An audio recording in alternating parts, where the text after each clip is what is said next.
Cindy, your host, and my co-host is my son Elijah. Don't forget to hit the like, share, and subscribe. And think about becoming a member to Speak the Truth 2.0. Look for our two products, Trump, Trump, Trump. We have 3D movement ID iPhone cases for your phone, and we have the blue wave for, of course, we're not biased, the Democrats.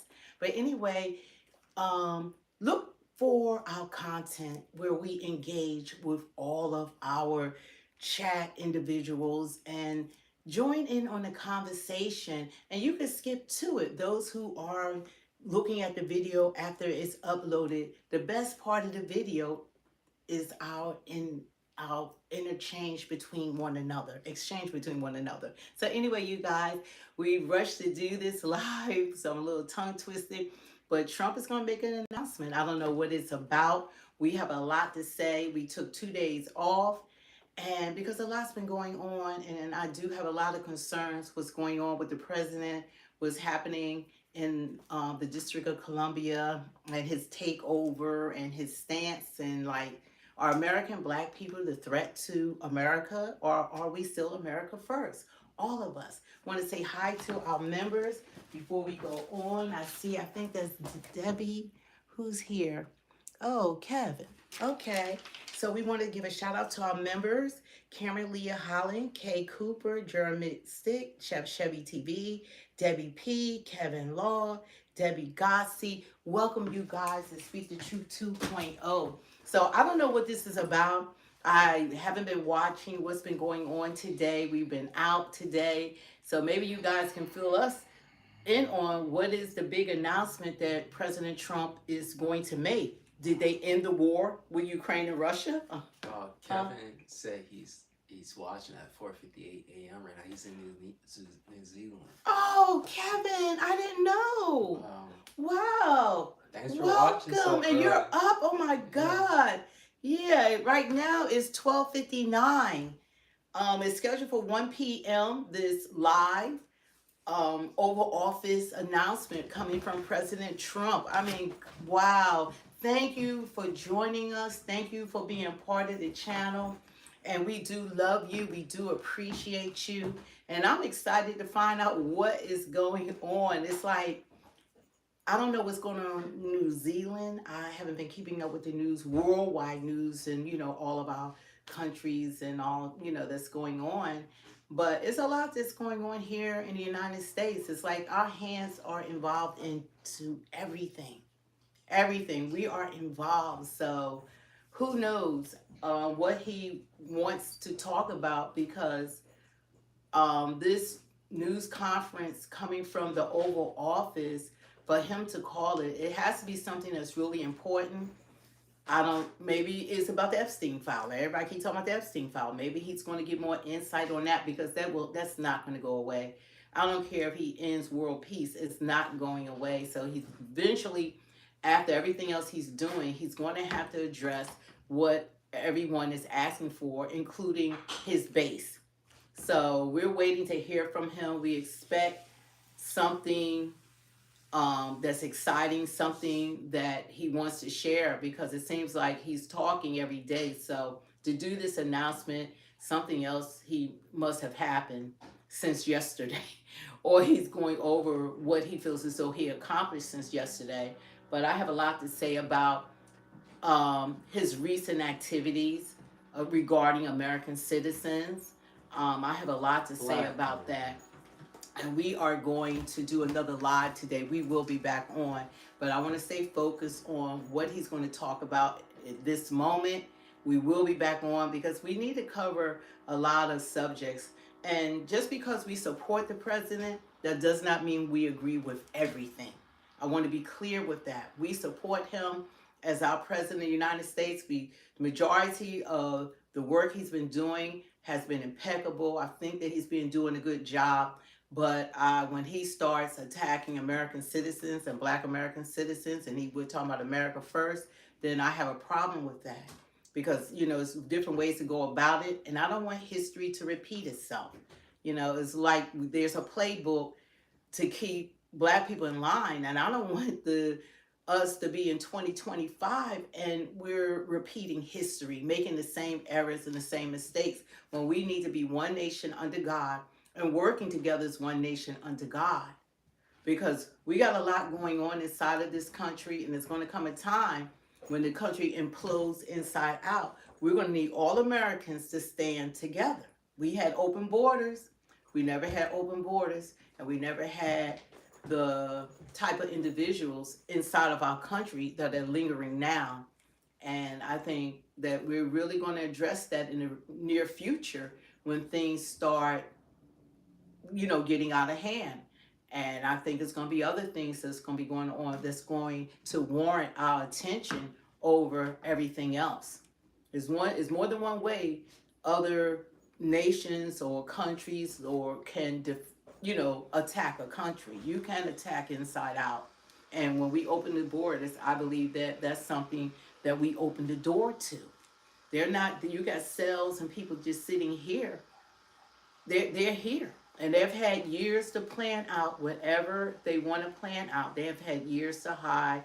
They've had years to implement whatever it is. And like other countries had to deal with, those are the things that Americans have not had to deal with at the level that we see that have happened throughout the world for years. Ever since I've been growing up, I was seeing, in Paris cafes going up, all kinds of things that we didn't have those same threats. Yeah. Nicole said, no, it's to keep black guys in line. If you're a tax-paying citizen, you should be harassed in your community by thugs. They shot a 3-year-old. And see, that's how naive you are. And that's how the news try to portray black people. First of all, the President of the United States should not be calling any United States citizen a thug. Because if you want to talk about thugs, we could talk about white America because they murder more, they kill more, they rape more, they have a higher crime arrest than black people, but black people are highlighted. And also, she said the curse word to say black guys. You know how. That's another. Yeah. When you say thug, that's another word for. No, she said the other one. Huh? She said the curse word black guys call each other. Yeah, but see, and you're wrong for even going there. The media is influenced and is set up to look at the black population and you got to clutch your pearls. We are not in the 1800s, 1960s. This is 2025. We are not impoverished. We're not barely making it. But when there's crime from white people and they do mass murders and they're killing in their neighborhoods in their red states, they call them trouble. They don't call them thugs. We're going to address all of this. We have a very big announcement to make today. You all know Johnny. He came all the way from Italy, the beautiful country of Italy, to be with us. And he just got off the plane, and he's a hardworking guy, does a phenomenal job with FIFA. Nobody like him. I'm delighted to welcome FIFA President Gianni Infantino back to the White House for a major announcement about one of the most anticipated competitions in all of sports, the 2026, and this is a big deal, I'll tell you, I was so happy to get it, the 2026 FIFA World Cup. And it's going to be the World Cup as we know it. It's the biggest, probably the biggest event in sports, I guess, Johnny, right? Yeah. On December 5th of this year, the 2026 FIFA World Cup draw will take place at the Kennedy Center. Some people refer to it as the Trump Kennedy Center, but we're not prepared to do that quite yet, maybe in a week or so. But right here in Washington, D.C., it's a tremendous honor to bring the global event and this incredible group of people and these unbelievable athletes, the best athletes in the world, to the cultural center of our nation's capital. Just left the Kennedy Center. We're spending a lot of money wisely on making it really beautiful. It's going to be beautiful again. It's like Washington, D.C. We had, by the way, in Washington, D.C., we have the lowest crime numbers they've had in years. Zero, it sounds like it's a horrible thing to say, but I might as well say it. 0 murders in the last week since we've done this. That's the first time in memory that that's happened, if you can believe it, how pathetic that is to have to even say it. And I'm tired of listening to these people say how safe it was before we got here. It was unsafe, it was horrible, and Mayor Bowser better get her act straight or she won't be mayor very long, because we'll take it over with the federal government running like it's supposed to be run. The numbers were horrible. It was a crime-infested rat hole. And they do have a lot of rats, we're getting rid of them too. And we've made a lot of progress, and it was extremely unsafe, and now it's extremely safe. We had virtually no crime. The number was down 87%, and I'm trying to figure out where was the 13%, because I don't think it existed. The National Guard has been unbelievable. They're working with the police, and they have some very good people in there. They have some people that shouldn't be police, actually, but they have some great people there. And the Washington, D.C. is a whole different place, and Johnny, I'm sure you'll be happy to hear that too, actually. Oh, yes. But it's a whole different place. People are excited again. They're going out to restaurants again. That was the other thing I saw numbers. That restaurant business is down in the last week. No. Restaurant business, you can't get into a restaurant. Just really lying people. And that's why people don't understand how bad and how dishonest the press is. I saw one poll that had us at 19% favorable on what we're doing with Washington. And then I saw another one that has us 94% favorable. And I can tell you the 94% is correct. The others are fake, just fake news. They got to get their act together. So bad for our country, so sick actually. So Washington, D.C. is really doing unbelievably well. And the Kennedy Center that we're fixing, I was just there all morning with contractors. We're making it unbelievable. It's going to be unbelievable. It's got great bones, but it needs a lot of work. The World Cup draw will set up the group stage of competition. 48 teams will play in 104 games across 16 North American cities, from Seattle to Vancouver to Atlanta to Miami. It's going to be so exciting for our country. The 2026 FIFA World Cup will be one of the largest and most complex events. This will be one of the greatest events, one of the largest. In a way, it's like Johnny said it better, it's like having many Super Bowls in a short period of time. Because each one of these games essentially is a Super Bowl. Some of them are bigger than Super Bowls, actually. But they are essentially, each one of these games is like a Super Bowl. The 2026 FIFA World Cup will be the largest, most complex set of events in sports history. And the Kennedy Center will give it a phenomenal kickoff, and we'll be involved, and they'll be working over there for quite a bit of time. We have it all set that they can stay there for the big events, the big press conferences and everything else. And they'll be in a very safe capital. That will be nice. You don't have to worry about walking down the street, Johnny, okay? But you can handle yourself. Already FIFA is projecting 6 million loyal fans will attend the World Cup events next year, and 6 billion more are going to be watching back home, and they think the 6 billion number is going to be actually a low number. And this will drive more than $30 billion into the U.S. economy and create 185,000 American jobs in a short period of time, too.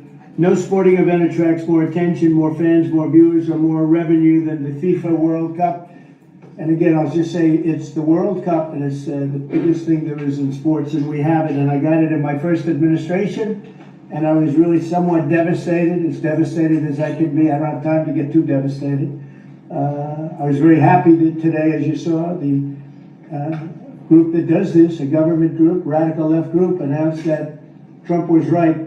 Took in $4 trillion worth of tariffs, that the $4 trillion are going to reduce the deficit by numbers far greater than they ever expected or heard of. And by the way, the stock market went up 1,000 points. That was as of 10 minutes ago. I can't tell you what happened. A lot of things happened. But the stock market's up almost 1,000 points. And it's basically on the news that the release that just came out from government that the tariffs that everybody was talking about, that the whole world respects us for what we did. The tariffs are going to be at $4 trillion. They're going to reduce the deficit by $4 trillion, Mr. Vice President. Pretty good, sir. Too bad it's not 5, right? That's right. It's had a huge impact, and the stock market is way up. But this will drive more than $30 billion in U.S. economy and create 185,000 American jobs. No sporting event attracts more attention or more fans or anything else. And I just look forward to the draw. So we're going to have the draw, essentially, Johnny, at the Kennedy Center. And by that time, it'll be in even better shape. We're working on it. It's about a year project to make it. It'll be great. It'll be fantastic. You see the way this is looking nice. I can't tell you how much that gold costs, a lot of money. There's nothing like gold, and there's nothing like solid gold, but this beautiful office needed it. It had to be representative. When we took it over, it was dirty, not clean. I immediately changed the chair and had the this beautiful desk renovated, brought out by the White House. People that do this, they did a great job. We sent it out. We have a craftsman who's great. But this was not appropriate for the Oval Office when I took over. Now, you look at all those paintings you're allowed to turn back. All of these are great presidents, and they were all in the vaults. They were in vaults for some cases much more than 100 years. And now they're proudly hanging on the Oval Office walls, and I can't imagine anybody changing it. But they were buried in vaults for over 100 years, many of them. So it's very exciting. People come in, they really love it. They love what we're doing here, they love what we're doing in DC, and they love what we're doing most importantly in the country and the world. I'd like to ask Johnny to say a few words. He's the head of the whole thing. He's been there for a long time, probably the most respected man in sports. He's amazing, actually. Works very hard, and he's got the biggest event in the world coming right here to the United States. And a little, we did a little for Canada, we did a little for Mexico. We thought, see, I'm a good citizen. I said, let them have a little piece. So we gave a little to Canada, see how nice I am? And we gave a little bit to Mexico. And Johnny, please say a few words. Thank you, President. Great honor for me to be here with you today, President, Excellencies. Fantastic to announce what you said, which is the final draw of the FIFA World Cup on the 5th of December here in the capital, in the Kennedy Center in Washington, D.C. at 12 noon sharp. It will be broadcast live all over the world. 1 billion viewers will watch it, and it will determine, of course, the match schedule, which 48 participating teams will play. You said it, 104 matches in 1 month, 104 Super Bowls. This is not just the biggest, the greatest event, not just a sports event, it's a social event as well. A lot of emotion. We are uniting the world, Mr. President, uniting the world here in America. And we're very proud of that.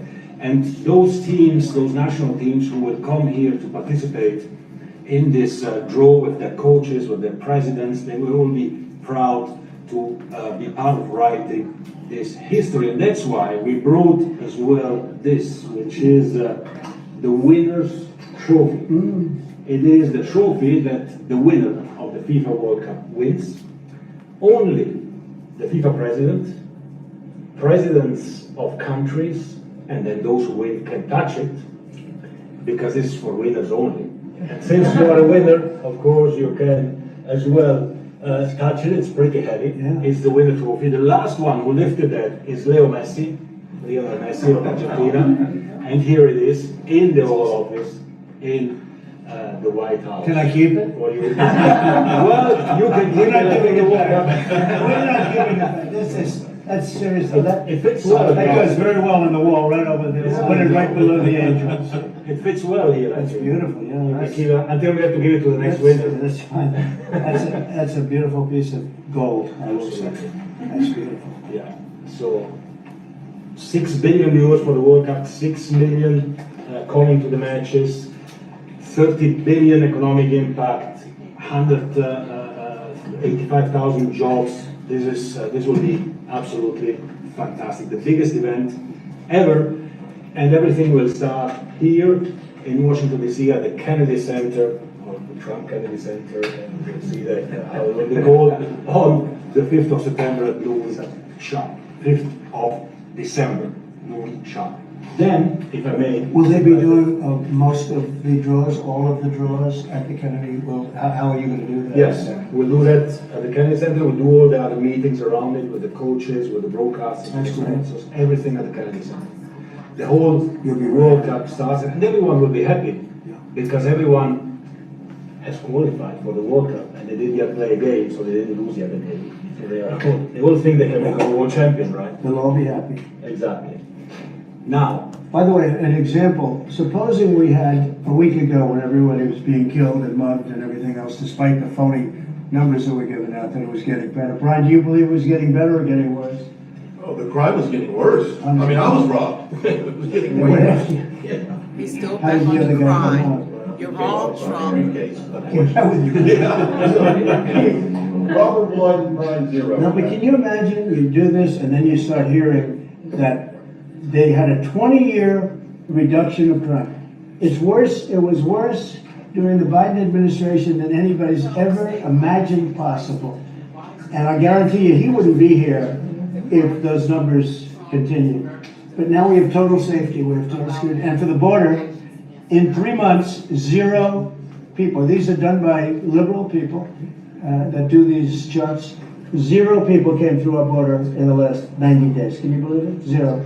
Last year we had millions of people coming in. And they came in from the wrong locations. They came in, a lot of people that shouldn't be here. So now when we have this event in December, it's going to be very safe. Johnny, you can walk down the street with your beautiful wife. Yeah. You can take her to dinner if you can get a Same thing reservation, Biden which I said. doubt. They're all full. Same thing Biden said. They're all full. White I heard people are that too. safe The now. restaurants aren't the restaurants, since we are White doing people this, are are doing safe great. now. And many new That's- restaurants are gonna open, listen because to as you this, know, man. many closed. Many restaurants closed because the crime was so bad. This will be one of the safest places anywhere on earth. So, you know, I really am honored that the National Guard has done such an incredible job working with the police.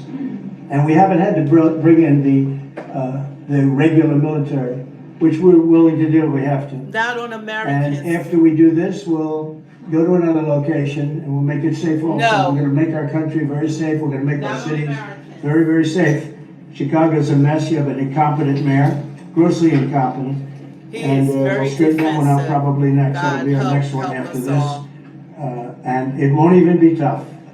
And the people in Chicago, Mr. Vice President, are screaming for us to come. They're wearing red hats, just like this one, but they're wearing red hats. African-American ladies, No, we're beautiful not. ladies, are saying, please, President Trump, come to Chicago, please. I did great with the black vote, as you know. You're gonna and, lose the they black want vote now, Trump. Something to happen, so I think Chicago will be our next, and then we'll help with New York, we're gonna help with, and I think a lot of, and a lot of these people that you see on television, they're, including the people in this audience, they'll say bad things about me, and then they'll say, thank God he's here, because half of them got mugged, and This they don't is wanna the get mugged same again, but they're, you know, they fear work for a tactics lot of, Biden they did. work for stupid people that are radical left, and they're made to do things and say things that they don't wanna be saying. But the people right here are all happy, because you're not gonna be mugged in Washington DC anymore. Because no black people. I just want to say, Johnny's been my friend for a long time. He's an incredible guy, and we will lay out the red carpet. Andrew, you're going to be fantastic. Rick is going to be everything Rick ever touched has always worked out, and he's working with me on the Kennedy Center. And his very good friend was an actor on Broadway for 5 years, right? And I assume he's helping us a little bit, right? And Andrew, you're all excited about it? Absolutely. Would you like to say something? This is a great opportunity, Mr. President, to show off the first 250 years in the United States of America, the greatness and the hope and promise of the next 250 years. When you think this World Cup is going to be over our 250th birthday, Mr. President, your leadership, obviously, with FIFA leading the way, this is the largest sporting event in the history of the world under the Trump administration. So I'm very excited. I just want to say one thing. Andrew Giuliani, so his father is Rudy, the greatest mayor in the history of New York, I think by far. He took a ravaged city, a city that was really under siege. Probably most people thought it was going to survive. He turned it around. He was a great, great mayor. And then they treated him very, very unfairly. You go back and tell your father all of the things that have come out over the last couple of months through Tulsi and through all of the people, Cash, everybody. They've proven your father 100% correct. His father was treated so unfairly. Your father has been 100% correct, and tell him we all love him, okay? Thank you, Mr. He's President. been amazing. What he had to go through was very, very unfair, nasty. These are bad people. Mr. Vice President, would you like to say something? Well, sure, Mr. President, thank you, and thanks to Johnny for being here. We're very thrilled about the World Cup. Just to echo something the President said about crime in Washington, D.C., this is the national capital of the greatest nation in the world, and we had murder rates just a few weeks ago that rivaled some of the worst third world cities anywhere, even in very, very poor regions of the world. Why did we accept that? Why did we allow it to happen? We allowed it to happen because we had broken leadership in Washington, D.C., and unfortunately sitting behind the resolute desk. What we have shown in just under 2 weeks of taking law enforcement seriously is that the American people can have their streets back if their leadership is willing to put in the time and the resources. Mr. President, you've shown to Washington, D.C. that we can have safe streets again. We've just got to have the political willpower to focus on the bad guys and to give the American people back their communities. We are focused on doing that thanks to the President's leadership. Thank you. And that's a really Defending it very too small much. percentage, it's 2%, 3%, but that 2% and 3% wreaks just havoc throughout a community. It's not People are petrified, and I notice a couple of the women in the back are shaking their head, yes, yes, yes. I won't report who you are because you'll end up losing your jobs, but it's true. It's amazing, the police, and you look at the DC National Guard. I saw pictures of them last night getting off vans and all, and I saw some bad ones running, but they're not running so much anymore. They're not there. They're just not even. They're not even trying. You're totally safe. Now there'll be something happening sometime. I don't know. Maybe it won't be for a long time. But this was every night would get reports of people being mugged and killed. There's one woman on television last night. She had a badly busted up nose, and she's like our streets the way they used to be. And she thinks it's going to happen like by doing nothing. And they say, "What happened to your nose?" She got slugged by a guy walking down the street. Slugged. Her nose will never be the same, I guarantee you, unless it takes a pretty good turn. She wasn't really for us. And she sort of said, "Well, maybe something has to happen before this happened to me." She got whacked, and I don't think she'll ever be the same. She was a half a Trump fan, a woman that would have never been a Trump fan, but she was hit hard. It's not going to happen anymore. Not going to happen anymore. But then we're going to beautify the city too. That's where I was today at Kennedy Center. We're going to beautify the city like it has it. And we're working with Clark Construction, the biggest construction company in Chicago, and Washington. And the head of Clark is great. He's all over the world, actually. But Washington, I would say, is their home. That's where they do the best work, the biggest work. And they've been doing a fantastic job. So you're going to have a fantastic, clean, beautiful place. It's going to be better than it ever was before. Literally better than it ever was before. We'll get it done very quickly. And I want to thank Clark because they're doing a lot of work in a lot of different locations, but they've been fantastic for getting us the right contractors and the people that can really do the job right. And Johnny, did you want to say something? Yes, one more thing, because as you rightly say, with security and beautifying cities and the whole country, we want people to come and enjoy and have fun. And that's why this is not just the most iconic trophy in the world of sport, but we start on the 10th of September the sale of tickets for the FIFA World Cup. And we have the first ticket here for the final. Good. Wow. For you. Oh, good. Wow. It's of course row 1, seat 1. It's ticket number 45, 47. And it's for the final in New York, New Jersey. So you have your ticket already for the final. All the others, 10th of September, start getting your tickets. That's beautiful. Yeah. 6.5, 7 million tickets. Fans will enjoy You do the records. security here.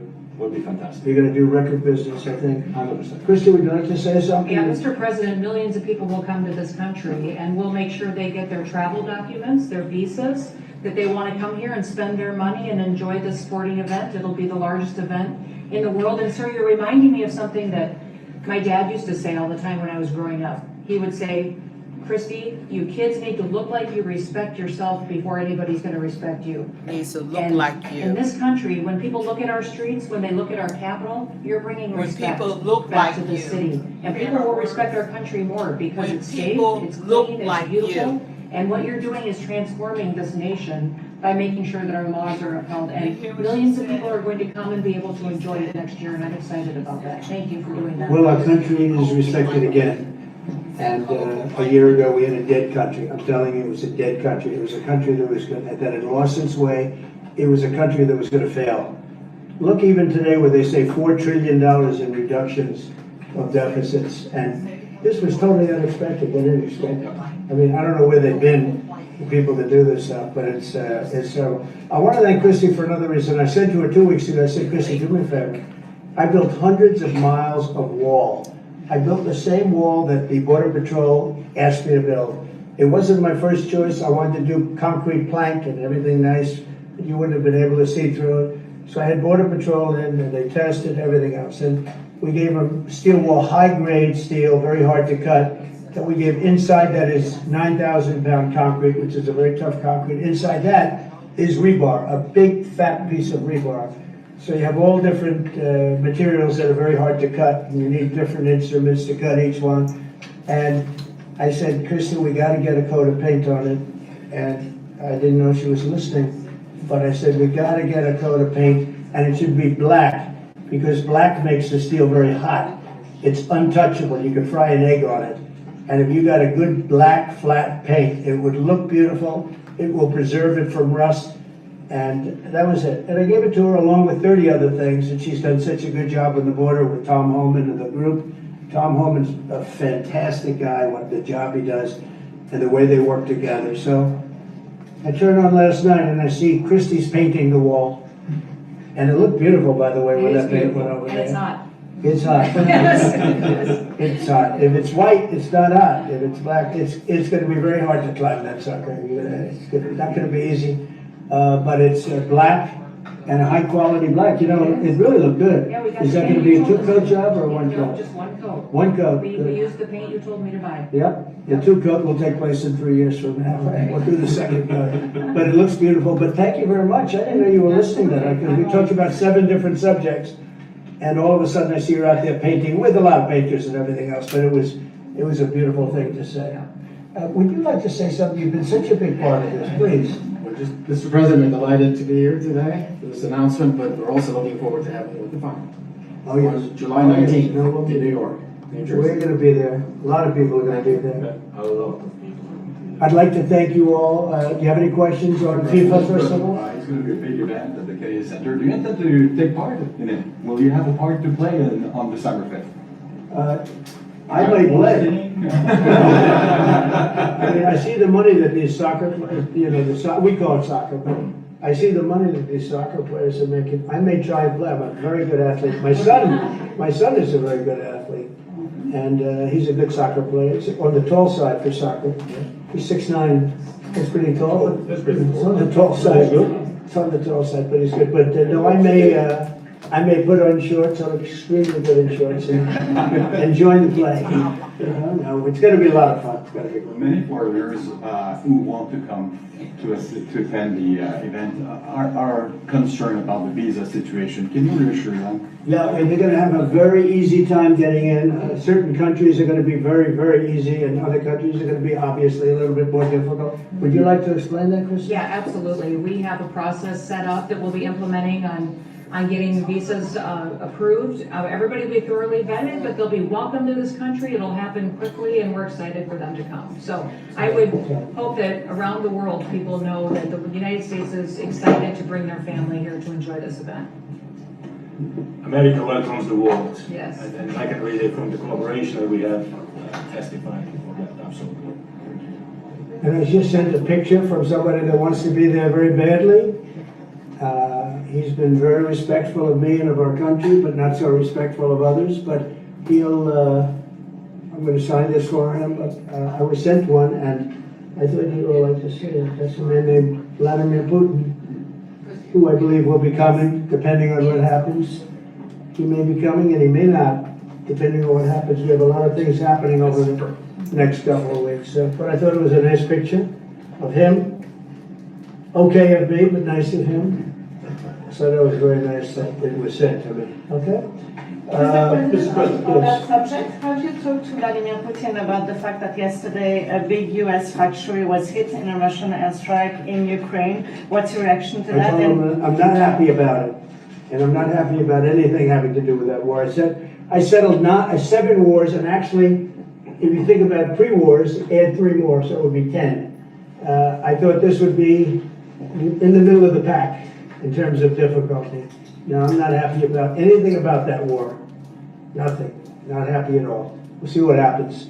I think over the next 2 weeks, we're going to find out which way it's going to go.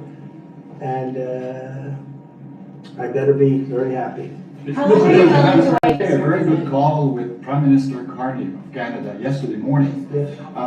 Actually, Canada is taking away some retaliatory tariffs. He's removing his tariffs, yeah. He's removing his retaliatory tariffs, which I thought was nice. And we're gonna have another call soon. Yeah, we had a very good call. You're getting closer towards an Well, I like agreement him. country. I like him. You know, look, I'm fighting for the United States. Canada and Mexico take a lot of our business over the years, over 25, 30 years, especially during the Biden years. They took a lot of our business, and it's basically all coming back into the United States now. We're hot as a pistol, and it's coming back in. Because of tariffs and the incentives we give, it's coming back. And it's impossible, I think, for another country to stop it. And we are working on something. We want to be very good to Canada. I like Carney a lot. I think he's a good person. And we had a very good talk yesterday, so I think it'll be good. Mr. President, I have a question about the search of Ambassador Bolton's home. The Vice President recently just did an interview saying that it's about classified documents, but that there's also broad concern about him. What are the concerns Well, that I you haven't have? spoken to Pam and the group yet, but I will be. I saw that just like everybody else. I try and stay out of that stuff. I'm allowed to be, and I'm chief law enforcement officer, believe it or not. You know, I don't like to go around saying that, but I am. That's the position.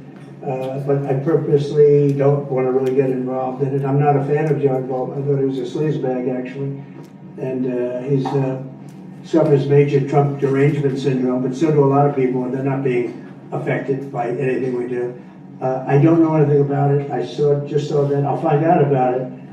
But if you believe the news, which I do, I guess his house was raided today, but my house was raided also, Paul Mar-a-Lago. They went through everything they could, including my young son's room and my wife's area. They went through her drawers, as the expression goes.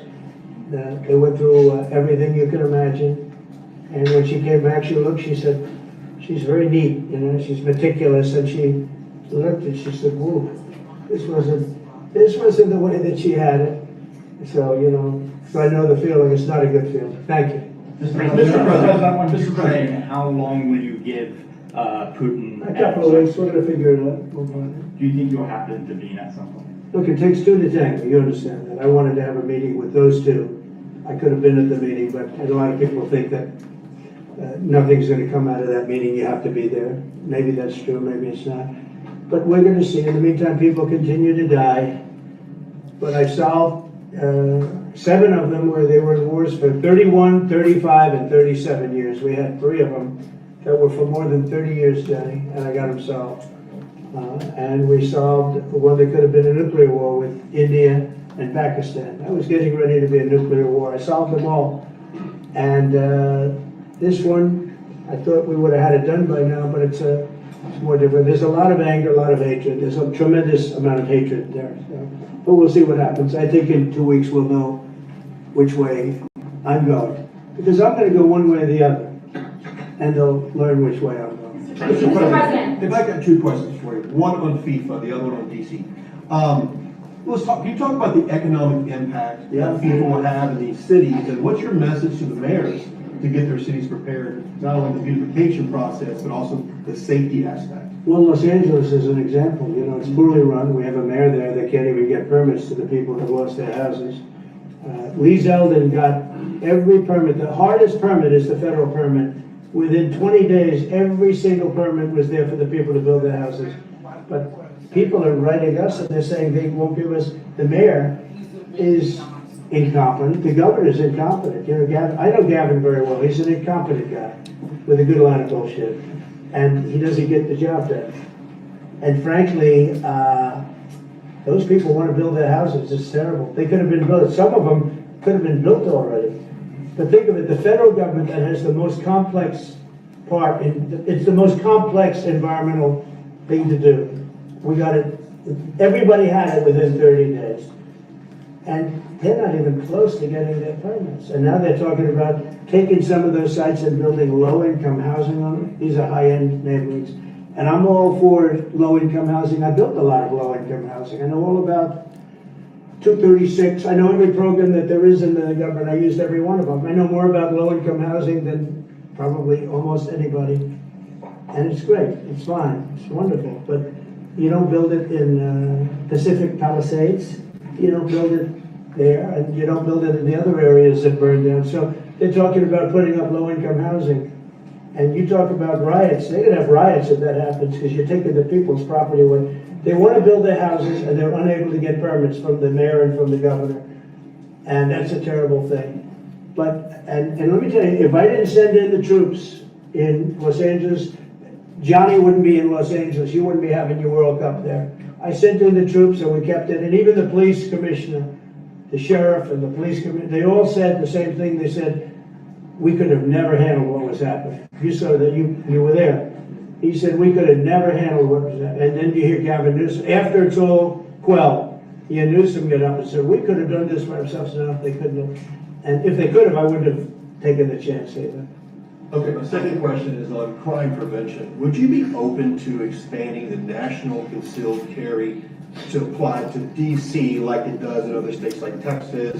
Question. Well, they have it in some That's states a and they plan. feel Piece strongly of about it. plan. As you know, I'm in favor of it. People have to protect themselves. I'm a Second Amendment person, very simply. People have to be able to protect themselves. Especially like in Washington, you walk down the street, a guy comes up and slugs you, and he's got a pistol in his hand. You can be tough, you can be in great shape, you can be a powerful person, or you can be a guy that weighs 100 pounds with a gun in your hand. Right. And I'll bet on the guy with a gun 100% of the time, right? And so you need protection. So I'm a Second Amendment person all the way. Yeah, please. President Trump, you said this morning that you were working with Congress to get $2 billion to help clean up DC. Have you had any conversations with Mike Johnson and John Thune about where they're going to get that money from? Which money? You said this morning that you're going to get $2 billion from Congress to help clean up Yeah, DC. I've spoken to Mike Johnson. I've spoken to John Thune, the Senate, the House, and I think it's going to be very easy to get. It's going to be not a lot of money. I wouldn't even know where to spend the number that you mentioned, but it's going to be money to beautify the city. Yeah, they're ready. Everybody wants to save DC. In one way, it's the easiest. The violence was more than any other city in the country, actually. That's a by lie. far. It may have been more than any other city in the world, if you could think. We looked at some of the worst cities in the world, it was worse. And that's why it angers me to see the mayor saying about how they have it on the slide. Not on the slide, it was worse than ever. Yeah, we have no problem getting that money. That money will come out of Congress. I think it'll be even bipartisan. And is the plan I mean, I would imagine Democrats would vote for that one. is the plan to get it before the September 30 spending deadline on the Hill? Well, I don't know if there is a headline, a deadline, because if I declare a national emergency, which this was, that ends the deadline. So, I mean, I keep seeing about a 30-day deadline, of which we have 22 days left or something, but if I think we're in great shape here, that's one thing, but if I don't, I'm gonna just say it's a national emergency, and if I have a national emergency, I can keep the troops there as long as I want. If people are not gonna wanna have the troops, in 30 days, it's one thing to get them out, it's another thing to keep them out for a long period of time. You've gotta train people, you can't do this, you can't bop people over the head, and a lot of those people are in courts right now, going to court, they're gonna go to jail for a long time. So that's gonna take more than 30 days. But if I have to, I'll declare a national emergency, which I don't think I have to do. Yeah. Mr. President, in Russia, you said in 2 weeks you'll know whether you go. Yeah, I think I'll know the attitude of Russia and frankly of Ukraine. It takes two. What are the 2 ways you can go at the end of 2 weeks then? Well, then I'm going to make a decision as to what we do. Or, And it's going to be a very important decision. And that's whether or not it's massive sanctions or massive tariffs or both. Or do we do nothing and say it's your fight? Look, I would have never been in this war if I were president. You would have had this war. It was never going to happen. This was caused by stupid people that fought. And people say, well, how do we know? Because for 4 years, it was never even a subject. And Vladimir knew, and you see his picture right here, it was nice that he sent, but Vladimir knew very strongly, we wouldn't have stood for it. It wouldn't have happened. 100% wouldn't have happened, but it did happen. And now they're losing from 5 to 7 young kids. Think of it, you're a parent and your son is leaving. He's Russian or he's Ukrainian. And he's leaving and they're waving goodbye. Nice, beautiful kid. Nice crew cut, all set. He wants to be a soldier. And he goes there the first week, he has his head blown off. And he's no different than you people, me. And it doesn't matter where. I mean, I solved a problem in the Congo that was You know you can't. vicious. Rwanda and the Congo, the Republic of the Congo. And they were fighting for 31 years, and it was machetes. People were getting their heads chopped off. That was going on for 31 years. I got it solved. You saw it. They came to the White House and we signed an agreement. It was amazing. People can't believe we got it done. I love to stop killing. I really do. People thought it would be just the opposite. Hillary Clinton said, "Oh, he'll get us into a war." No, I'm getting everybody else out of wars. Are you saying there's a real possibility then that you do nothing if Putin doesn't come to the table for a ceasefire? I'll see whose fault it is. If there are reasons why, I'll understand that. I know exactly what I'm doing. We're going to see whether or not they have a meeting. That'll be interesting to see. And if they don't, why didn't they have a meeting? Because I told them to have a meeting. But I'll know in 2 weeks what I'm going to do. I have pretty good Your ideas. Justice Department is also sending some of the Epstein files over to the House Oversight Committee today. Are you in support of them I'm in releasing support all of of keeping them? it open. If they want Innocent to people shouldn't be hurt, but I'm in support of keeping it totally open. I couldn't care less. You got a lot of people that it could be mentioned in those files that don't deserve to be. People, because he knew everybody in Palm Beach. I don't know anything about that, but I have said to Pam and everybody else, give them everything you can give them, because it's a Democrat hoax. It's just a hoax. The whole Epstein thing is a Democrat hoax. So we had the greatest 6 months, 7 months of the history of the presidency, and the Democrats don't know what to do, so they keep bringing up that stuff. But it affected them. Bill Clinton was on his plane and went to the island supposedly 28 times. I don't want to bring that up, frankly. You have Larry, whatever his name is, Summers, the head of Harvard, who was Jeffrey Epstein's best friend. Nobody ever talks about that. But I don't want to hurt Larry Summers, but he was best friends with Jeffrey Epstein. No, this is a Democratic hoax to try and get the significance of what we've done over the past 7 months. Nobody's ever seen anything like it. They say it's #1 in history. What we've done, including stopping 7 wars. I mean, just include that. And now you look at the stock market today. It's way up to start off with from where I took it. And this market was going to crash. If Joe Biden or Kamala were president, this market we would have had a crash like in 1929. You're not going to have that. It's only a question of how high is it going to go. You know, I had the strongest economy in the history of our country.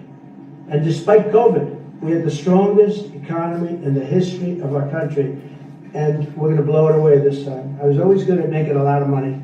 And whether it was for myself or whether it's, I like doing it this way better. I mean, I like making it for the country. Our country's been ripped off by friend and foe, nations all over the world ripped off. And the friends have been much worse than the foes for the most part. And they're not ripping us off. We just signed a deal with the European Union. They're paying us essentially $950 billion, like a signing fee. They're going to buy $750 billion worth of energy. They weren't buying much of our energy there. And they're very smart in doing it. And as you know, Ursula was here a couple of days ago having to do with the people, the leaders that we had a great, people said they'd never seen anything like it, where we had the leaders of Europe right here in the Oval Office. And she's so happy that she has an agreement. But people aren't ripping us anymore. We're run by, this country is run by smart people now. Mr. President, in Israel... Two questions. One is about Intel. There have been reports that you're considering taking a stake in Intel. Can you tell us About the 10%? About the 10%. Yeah, I met a man, he was a very nice man, and I called for his removal because I saw something by a man named Tom Cotton, a senator from Arkansas. He's a great guy, friend of mine, supporter of mine, big supporter. I'm a supporter of his too. And he wrote a pretty nasty story about the head of Intel. And I said, well, if that's right, he should resign. And he came in, he saw me, we talked for a while. I liked him a lot. I thought he was very good. I thought he was somewhat a victim, but you know, nobody's a total victim, I guess. And I said, you know what? I think the United States should be given 10% of Intel.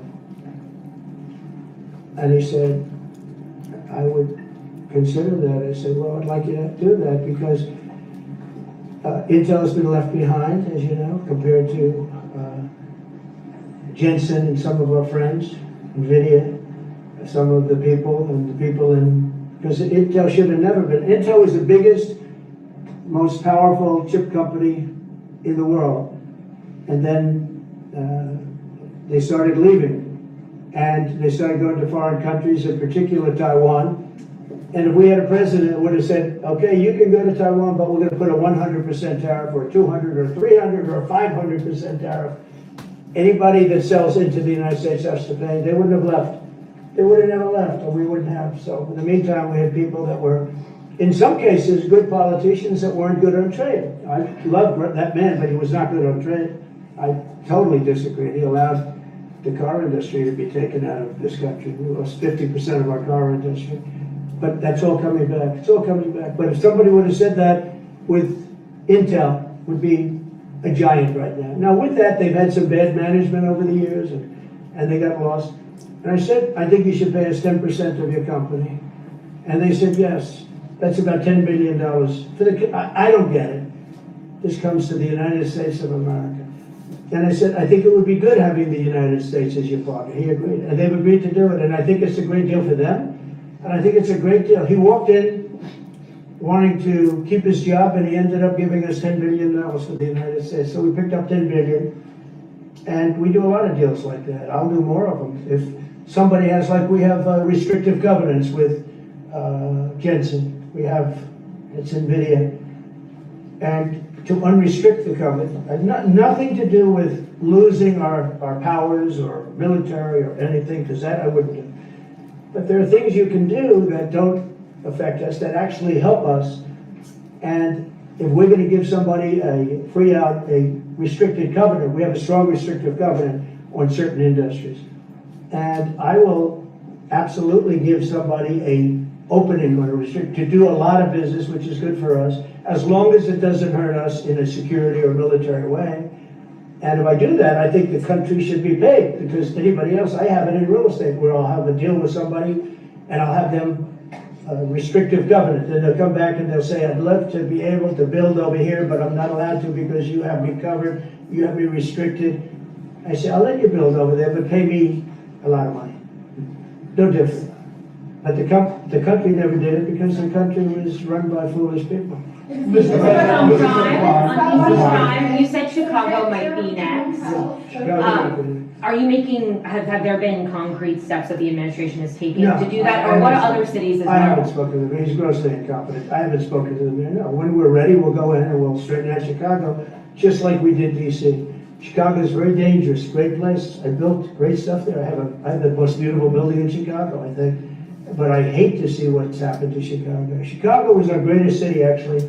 Bob Tisch, a great friend of mine, passed away. He used to own the Giants and very successful Lowe's. He said Chicago, I think they had their main office in Chicago. He said Chicago and San Francisco, the two greatest cities in the world. Now you look at what the Democrats have done to San Francisco. They've destroyed it. I own a big chunk of the Bank of America building in San Francisco. And, you know, it's just different. We can clean that up too. We'll clean that one up too. Now, if everything works out, and we've already had calls from other cities, quiet calls from Democrats. We'd love you to come here, because they've lost control of their cities. I'm not going to say because I don't want them to lose their elections. But we've had calls from Democrats and calls from people generally, and we'd love you to come here, because we'll straighten out the problem. In Israel,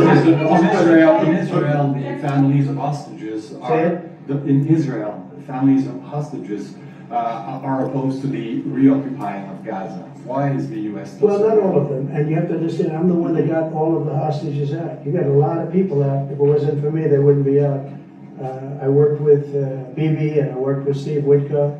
But if it wasn't for me, you would have all these hostages would most likely be dead right now, every one of them. So they all come up here. They all come in groups of 10, 12, 13, and many of them, and I've gotten to know a lot of them. They're great people. What they had to go through is incredible. But so now they have 20, but the 20 is actually probably not 20 because a couple maybe run around and all. It's a terrible thing. No, I don't like anymore. I said, you know, when you get down to 20, they're not going to make deals anymore. And they didn't. And then I put out a statement, as you know, there was a tough statement, go in and get them. And they said, we'll give you 10, we'll give you 10. I don't know what Israel's doing, but they were willing now immediately to give us another 10. The situation has to end. It's extortion and it has to end. And we'll see what happens. I actually think they're safer in many ways if you went in and you really went in fast and you did it. And people can't forget October 7th, remember that. I'm friendly with all groups. I won the Arab vote in Michigan. I did so great with the Arab vote, remember? I started off at 0, I ended up winning. I wouldn't say the candidate was the greatest, but I would have won against anybody. They're great people.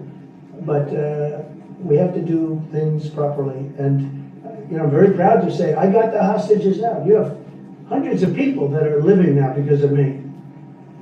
And now we have that final little group of people. And Hamas knows that if they give them, that's probably the end of their lives. So it's not easy to get. And I know if you're a parent, you just don't care. You want, I want my baby back. They want their babies back. They want their kids back. And I understand.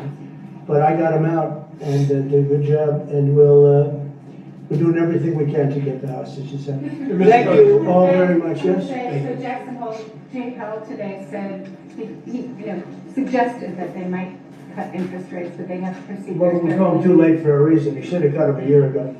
He's too late. We have a stock market that's up 1,000 points today. I better be careful because I go out there and I see it's down 1,000, right? But it's up 1,000 points when I came in here. We have a country that the market's the hottest it's ever been. The country is better than it's ever been. We have a military that I rebuilt largely in my first term. We had a great, successful first term, but this is going to be even better. But we rebuilt it.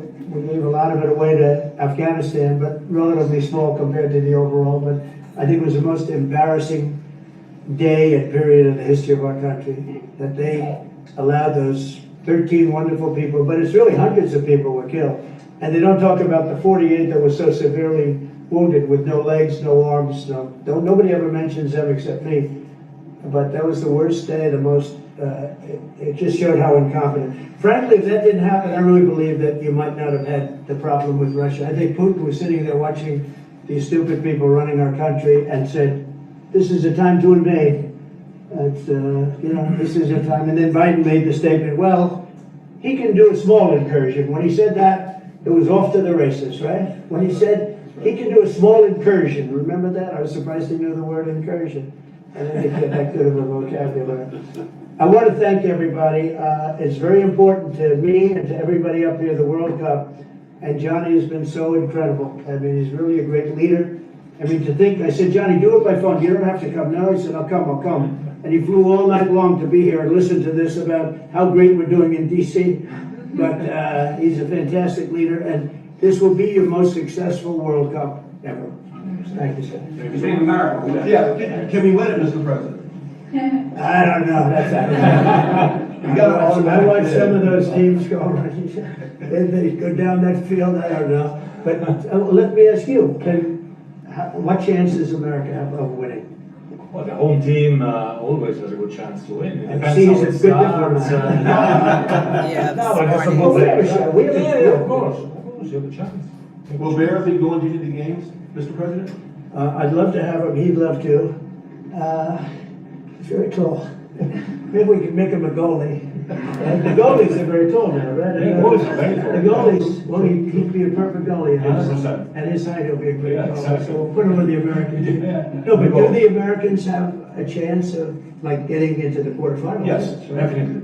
No, the quarterfinal, definitely. But then, as the tournament goes on, with the public 250 years of the United States, let's not forget, they will all feel energized about it. It's amazing. The talent is really great when you watch these things. I went to the game 2 weeks ago, and it was a big upset. But you look at these people, the way they pass it, it's amazing, really amazing. It's a great art, right? It's a great talent. It is. You know the expression?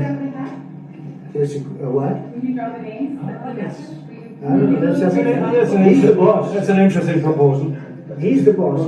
We'll discuss that. It's going to be great, and I think the American team is going to do well. I mean, I hear it's a very good team. Good luck, everybody. Thank you very much. Thank you.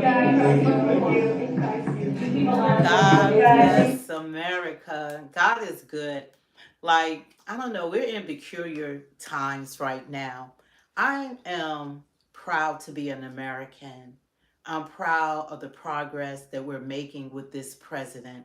I support this president on 99% of the things that he has accomplished, which is miraculous in the last 7 months.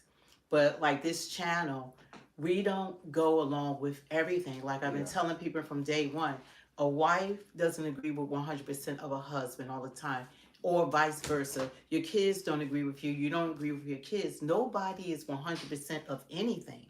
So my stance is when I see things that I am not in agreement with, unlike other channels, I'm not going to go along to get along. I'm going to say how I perceive things and how I feel, but still keeping my support for this current administration.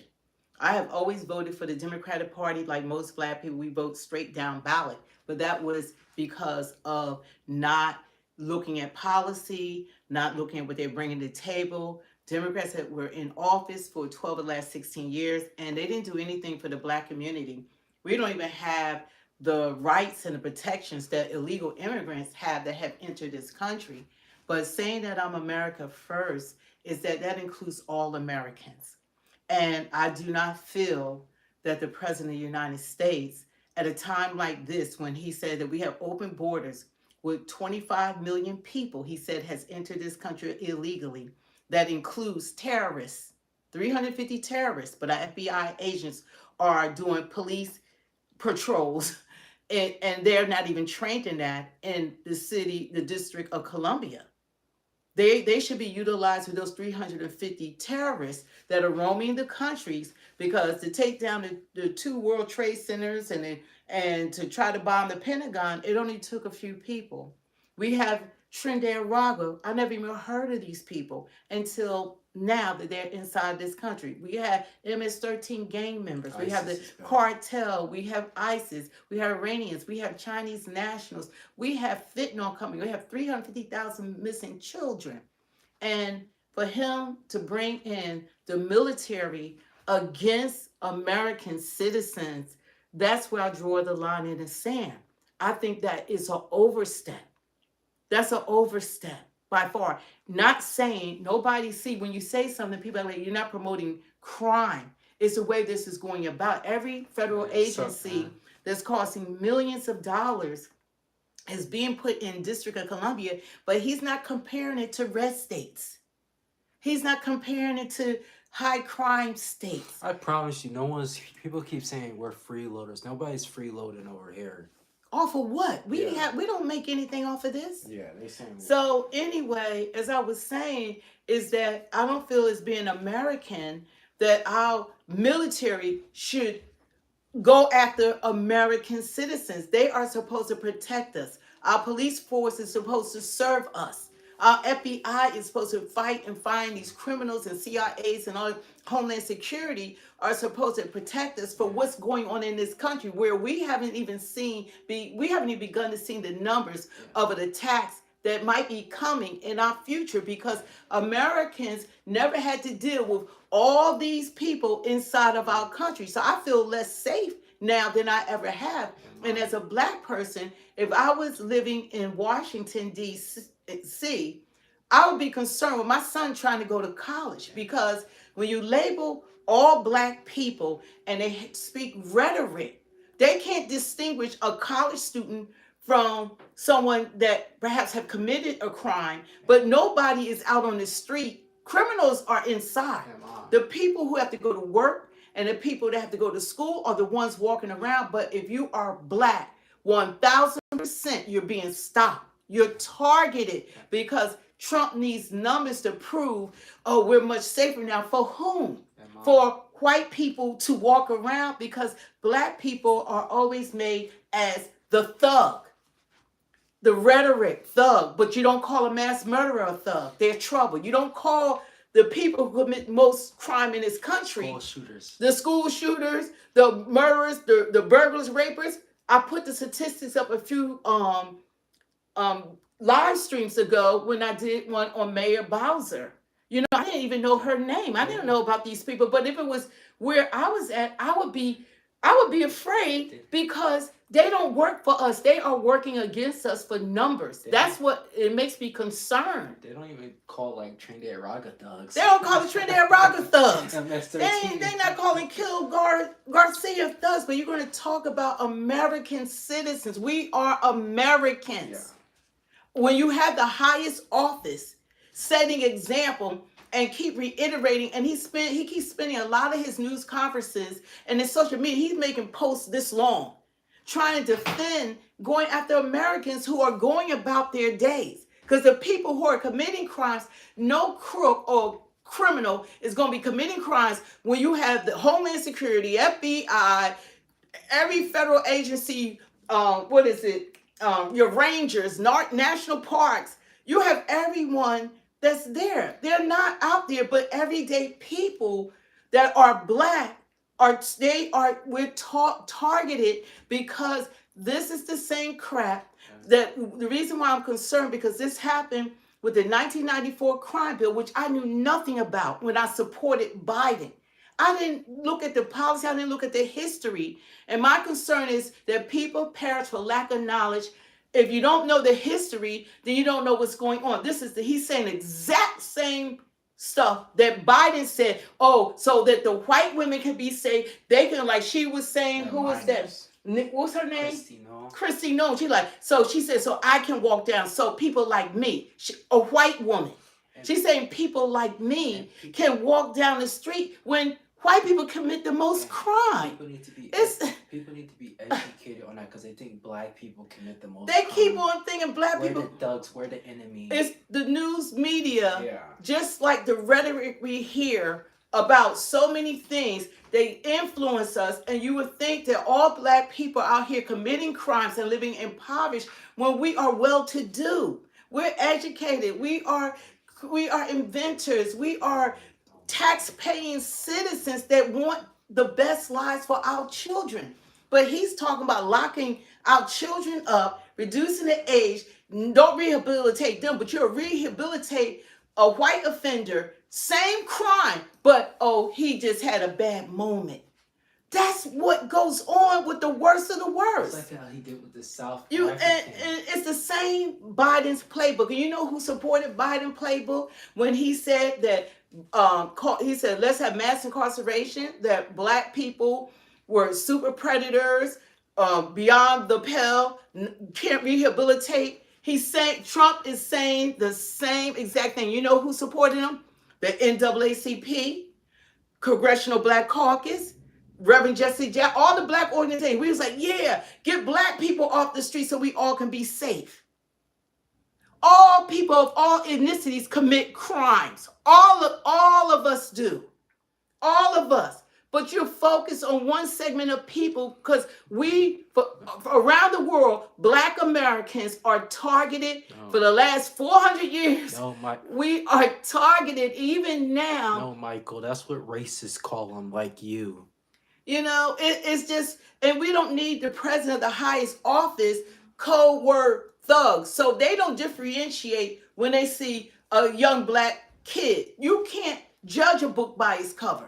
You don't know what that person is about. They could have done something to help an elderly white person. They could be a model to their community, and they can't tell who that person is, but they will target them.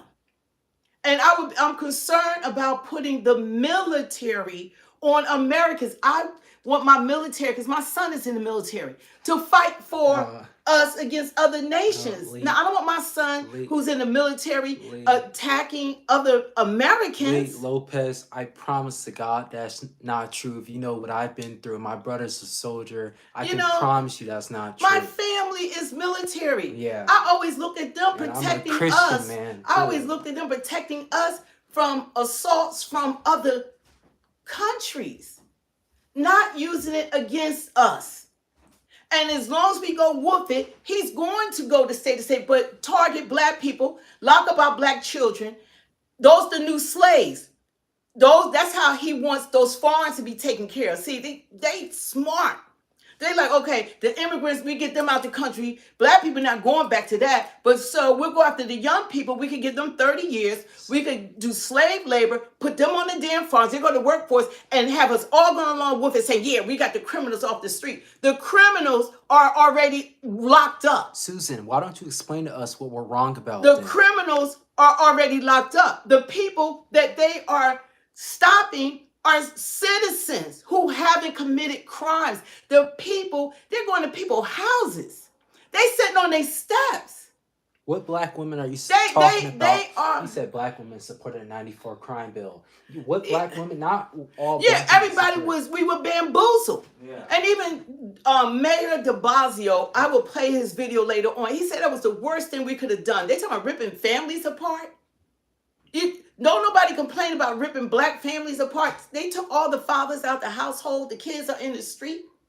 White kids, you take the fathers out the household, they're in the street and they're up to no good. Even with fathers in the house. You know, this is going about it wrong. And everybody, we have God that's sitting on the throne. And everybody can be rehabilitated. You know all the stories of former gangbangers who now are pastors, or people who used to do all sorts of crimes that are pushing away to feed the hungry and all of that kind of stuff. God has given us all purpose, and no man has the right to say that. And you want the children. Don't talk to them. Don't do nothing. Just give them. He said they could do minor infractions, and that's what happened with the 1994 crime bill.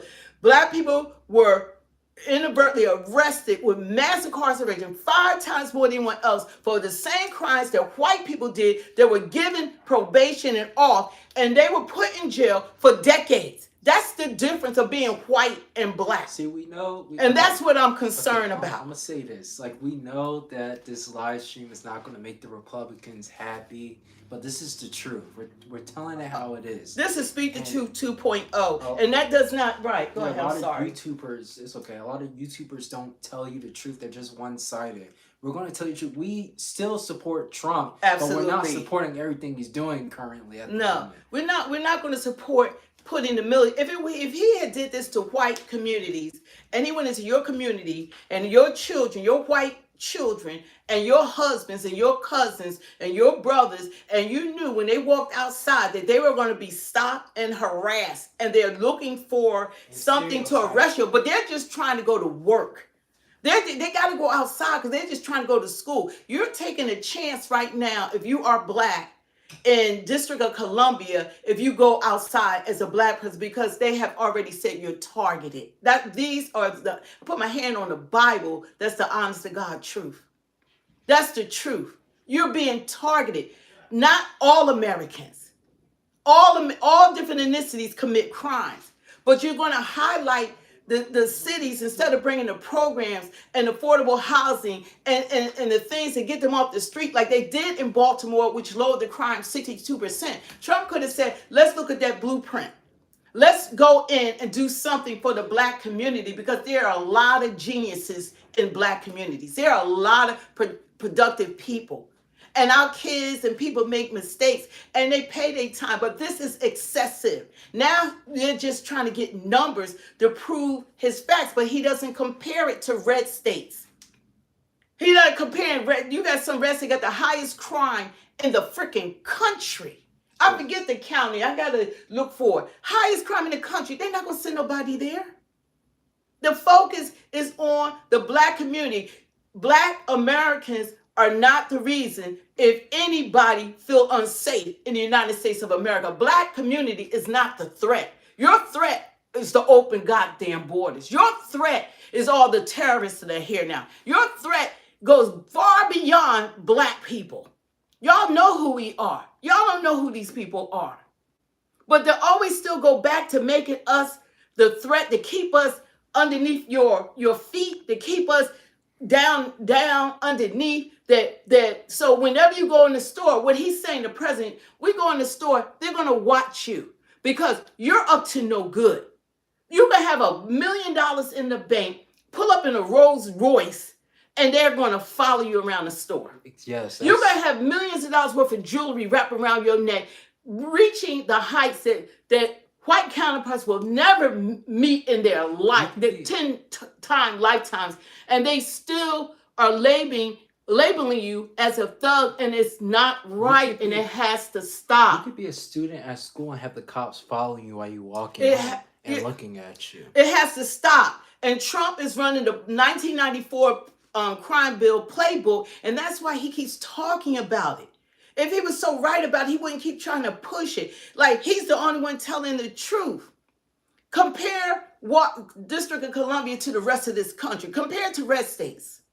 Compare it to the rest of the country. Compare it to show people who commits the most crime. And black people are not at the top of the totem pole. Leo Lopez, I see you got a crush on me, but I'm not into dudes, bruh. I like You know, girls. so these are things that we cannot sit back because we are Americans. We're one nation. The only way we'll be one nation under God if we stand together. He's dividing us.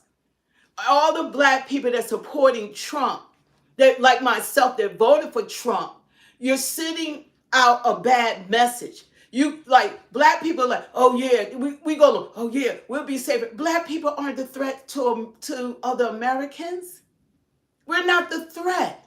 If anything, we harm each other more than anyone else. We're not the threat.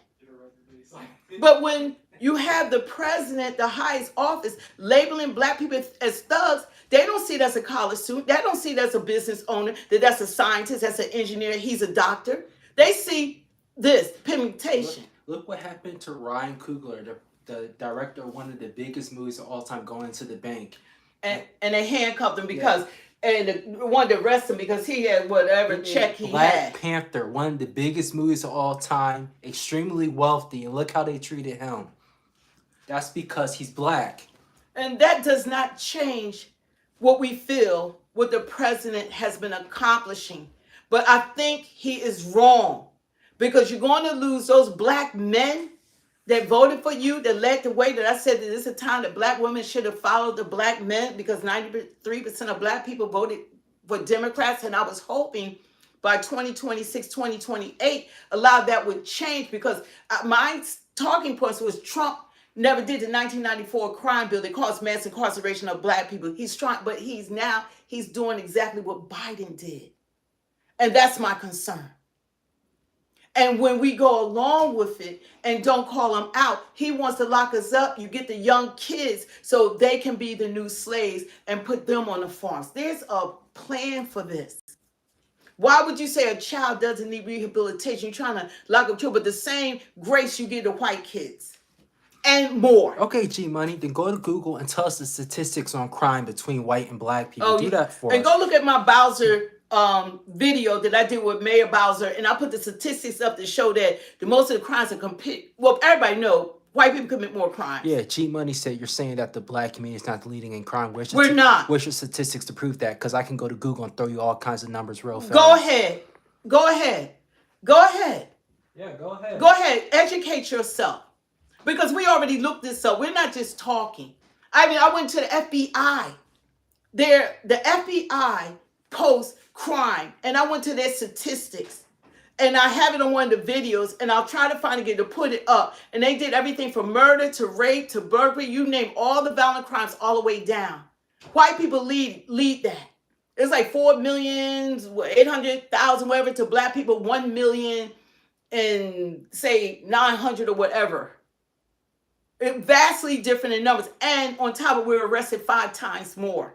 You're arrested 5 times more. Not that you're committing 5 times more crimes. You're arrested 5 times more. And you're highlighted. They don't even, if a white person do a mass murder, that's like brushed off now. They don't even show the face. When they show a picture of them, they show a school picture. Yeah. They show black people, they behind bars, they looking like they arrest them. They don't show their college picture or their high school picture.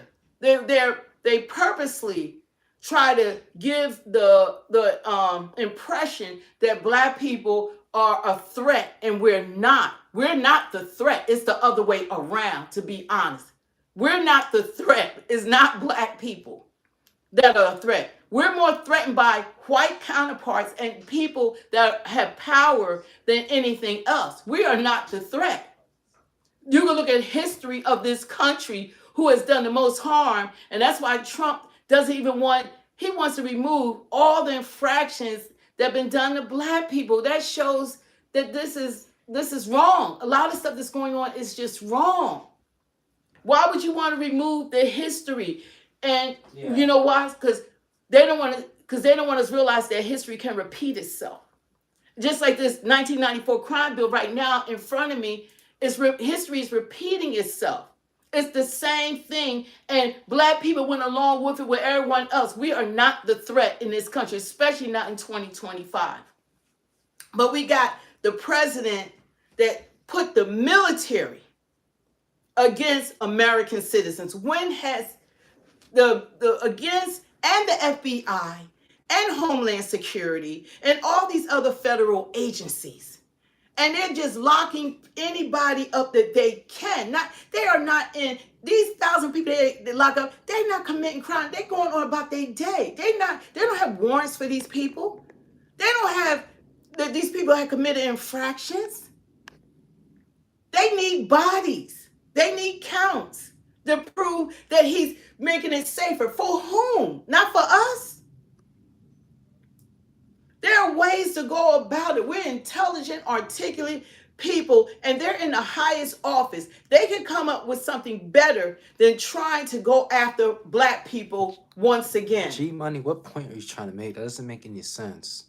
We have to stand together. Who created the 1994 crime bill? Joe Biden. Joe Biden was the author of the 1994 crime bill. He went to Congress and he said to lock all the black men up, to lock them up. They're beyond the pale. Don't rehabilitate them. Just keep them in jail. The same rhetoric that Trump is saying now, but he wants their children. They want to lower the age so they can get our babies. Not ones that committed murder and those kind of crimes. Any offenses. That's what y'all don't understand. This happens with any offense. They could have stolen a shirt out of Walmart, which they shouldn't have. But that don't mean they're supposed to get 30 years in prison. You're not going to do it to white kids. We have to be real about life and what's going on. Because you know who I answer to? And I'm going to tell you this, and I'll stand till Jesus come back. I answer to God. That's it. I don't answer to man. I'm not beholden to Trump or the Democratic Party. I'm beholden to God. And I'm going to speak the truth. And we do need righteous leaders. I don't want every time somebody come in office, I think they're for all of us. I was so proud that I said, oh, now all of us are walking together. All of us are standing as Americans. Because we got threats that's not us in this country. And Trump turned it back around and made black people the threat. Why instead of giving kids rehabilitation, you would want them to be charged as adults? No, only black kids. Yeah, not only black kids. Only black kids. Not white kids. Not other than this. Only black children. Always keeping us suppressed. We tired of it. Be for all Americans. Trump's trying to sell something that he's trying to convince himself. Most of this Oval Office meeting was him trying to defend his acts against American black citizens. And we supposed to say it's great. Go to all this. Go to those red states. The same ones that want to send you National Guards. They got a bigger crime problem. Don't compare the District of Columbia to the rest of the world. Compare them to the rest of this country.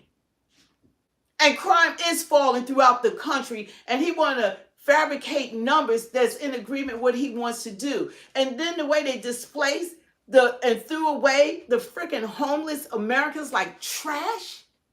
But you had 14 to 25 million people came here homeless that we provided shelter to, food, education, healthcare. And we got a handful of damn American citizens that we discarded and nobody gives a damn. Just get them out the way because they're an eyesore. So when dignitaries come from around the world, we don't want them to see these people on the street. Linda, clearly you're a racist. She said, well, people are tired of black people always blaming everyone else but themselves. I'm tired of you of not accepting responsibility. I'm tired of you to act like you don't have problems in your family, in your communities, and you don't know nothing about that everybody commits crime. Stop trying to say like black people are the problem in this country when we are not. Our biggest threat is the leadership. That's our biggest threat. We're not out here doing things like everyone else is. We know better. What's the race of people who are school shooters? Not even just the majority of murderers are white. Rapists are white. Burglars are white. All the crimes going down the board. But that's not highlighted on the news. Because when you want to suppress the people, you want to keep saying that it's a black problem. But they created the problem. And then they want to show, yeah, see how terrible they are. But you talk about a segment of a handful of people compared to a whole population of people. You could do that in every freaking race, is my point. Every race, you could say the same thing. But we're so influenced by the media that they downplay mass murderers now. They downplay mass shooters in these schools now. They go into Sandy Hook and kill 30 white kids and no problem. Downplay. Go to Christian school, kill I don't know how many people. Downplay. Everything is downplay. They commit more rapes, downplay. Stop it. We all need help. But you always want to target it black people. Why are we such a freaking threat to being great? We add to the country. We add more than take away. But I have a problem with the highest office because I would hate to be in a state that I got to be concerned if my son goes out or my children go out, that they're being stopped and frisked, they're being harassed, they're being targeted, and they are trying to lock them up for anything. Citizens. The people they have locked up aren't your criminals. The majority of them are not your criminals. They randomly trying to find stuff on people. And even the businesses are losing business because they don't like all that military around. You don't feel safer like you think when you got all that going on, especially if you're black. It's not our country. You're a product of how you were raised. And don't think that white kids are all raised well-to-do. They're not. They have disadvantages as well. And that's not highlighted. Poverty is more in the white community. They're more on food assistance, everything. Funny joke stick. We have to work together. And I don't think that the president of the United States should label all black people as thugs. That's the wrong message. It's the wrong message because it appears that he's racist. Even if he's not. He said now his wife and everybody can be safe. White women can be, here we go with the white, they can be safe now. Well, if black people now on the street, but you got the terrorists and gangs and cartel and ISIS, you got everything in this damn country right now ready to implode it. Unbelievable. No, it's unsaid. Well, I didn't mean to take up all this time, but we need a leader. We need a leader that's righteous. We need a leader that's for all the people. We need a leader that holds everyone accountable, not one segment of people, and stop lying to the people. It's not the black community is not the threat. We're not the biggest threat to America like it's being televised. Look what someone said. They said, I am white in a black majority apartment complex, and I'm never afraid of anyone living here. That's how it is. And guess what? Black people will treat you nicer and better than everyone else. We are givers. Majority of us are Christians. We believe in God. That's how do you think black people have been making it through for 400 years? It wasn't all the things, that's why Trump wanted to remove all the brutality, the whips, the chains, the neck chains, selling us on selling blocks as cattle, as dogs, raping, and all the things have been done, and we're still here. Or everything that's been done to us. And you can't erase it because it will not be forgotten. They want to take us back, and that's what I'm concerned of. Leave the museums alone. Leave them alone. And guess what? For white people, we don't walk around talking about slavery. We don't walk around worrying about museums. It's like this stuff is a focus because the attack that's being put on American citizens, and Trump is wrong in this area. He's wrong. He's wrong. I don't support this. If it was white people They're the only people left, I guess, that haven't been attacked. If it was white people, I would be saying the same thing. The same thing. I'll be like, they are Americans. It's us against everyone else, not against each other. And we need to recognize that. MAGA, Democrats, we need to stand together. And we can't allow people to do false narratives and say false things. And they have a segment of people because what you see on the news, yeah, black people would be safer. Black people aren't out here doing all these things. The people they're arresting aren't criminals with criminal records. And we call the cops, you taking a chance on your life and they're supposed to serve us. We say, oh, we got a disturbance, you might get shot dead. That's a fact. That's the truth. If you on the road and need assistance from a cop, you have a tail light out, there's a chance you might not make it home alive. That's the truth. That they're not committing crimes. These are people, no crimes. And what they're doing in Washington, and he wants to militarize the whole country, that only where black people are. And trying to act like all white people are good? Really?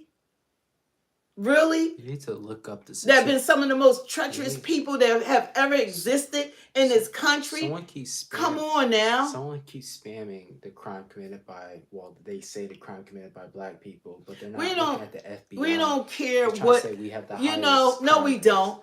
No, we don't. Because first of all, a lot of white people have black people a part of their families. They are married to black women or white husbands, have black wives, and we're intermingled. We're blended families right now. And unless you are black, you don't understand what it is to be targeted. When you go in the store, you can steal all you want to because we are a decoy, because black people will be watched over you. Because of the stigmas and the stereotypes been put on an entire community. Who does that? Are all white people mass murderers? Do we put that stigma on every white person we see? That they're all rapists? We have to stop this nonsense. And the mainstream media has done a lot. Just like I didn't know Democrats were the founders of Ku Klux Klan. They was the Jim Crow. It was the Republicans that pushed the Civil Rights Bill, and Democrats tried to block it. I didn't know all this. That's why I was like, okay, the Republicans are the people we should have been voting for. They have never been against us, and here go Trump. Here go Trump. Here go Trump now. Fifi, I'm gonna need you to quote the article you got that statistic from. Yeah, we gonna go to the FBI. They keep spamming. Go to the FBI. It's okay. It's okay. Black people is a threat. No, white people are a bigger threat. They keep saying they have done more harm to black people, Native Americans, and everybody else in this world, from even Hitler eliminating 6 million Jews. I mean, come on now. That's the truth. They're treacherous. Treacherous and so scared that we might do to them what they've done to us, but it's not in us because we are God-fearing. We put God first. We don't want anything to do with y'all. Y'all can have y'all white towns. That now they got people want white towns, Proud Boys, white people, like they want to act out. Trump is all in office, and I really believe this all stemmed from that one young former Doge worker, Big Balls, when he got beaten up. Is the reason for all of this. And a couple. It's the reason what triggered Trump, because Elon somehow still got them puppet strings. I don't know what he knows, but something is off with Trump to act like he didn't get killed. He got beaten up. Thousands of people get beaten up every day, and they don't react to it. Thousands of people every day get beaten up. But this one guy, now the National Guards, Trump, like all black people are thugs. Well, I don't know what Elon got going on, but he's still controlling. Well, Justin, when you have to use the context, when Trump is calling people thugs, who do you think he's talking about? Because people don't normally call white people thugs. These people, they call them trouble. Yeah, trouble, mentally. If you have your phone, I will pull up, but I'm gonna do a show, put the numbers up, the statistics up, because that speak loud. Get real statistics, from FBI and all of that. But the label of a whole segment of Americans, we got to stop, because that's not true. We got to stop. We got to stop. This is all for numbers. All for numbers. Who can walk safely? Not black people. The ones that committed murder, get the statistics of the white murderers and rapists and all of that, what they commit, because they commit more crimes. That's a fact. They commit more crimes, violent crimes. That's a fact. These are facts. So let's go after every ethnicity. Every ethnicity. Not one group of people. And the president, that's another code for thugs, another code for N-word, is labeling a segment of people. And the same thing Jeannie Perro does. All of them, they call black people thugs. And that's I know it's not the same. They gotta stop. I know it's not the same, but it reminds me of how they pin DEI on us. Yeah, the same thing how they pin DEI. Yeah. We the face of DEI. Feel sorry for you, Target. Yeah. We the face of DEI, and we were the least to profit from it. But when you see a black person, oh, DEI, because that's the lie that they told. DEI didn't benefit black people at all. Just like civil rights don't benefit black people, and the Black Caucus and NAACP, they fight more for illegal immigrants and LGBTQ. They don't fight for black people. But DEI benefited white women. That was number one. Followed by Hispanics, Asians, disabled, indigenous, veterans, seniors, and I forget who else. But black people were number 9. We were last. We didn't benefit from it. But they act like, oh, we need a DEI. We don't need DEI. We are doing fine. Look, Jessica's surprised that it doesn't help. Yeah, it doesn't. You can look it up. I mean, look, everybody knows by now. Ask Google, Siri, chat. Like we're lying. Just look it up. We don't care what you think. All this information is available to all of you. And you know what? The truth hurts. People don't want the truth. They want you to say things to go along, to get along, but we're about the truth. And that doesn't negate support. But I don't support everything. But I'd rather for him to be in office than for Kamala have been in office. But I don't want him attacking a whole black community. No.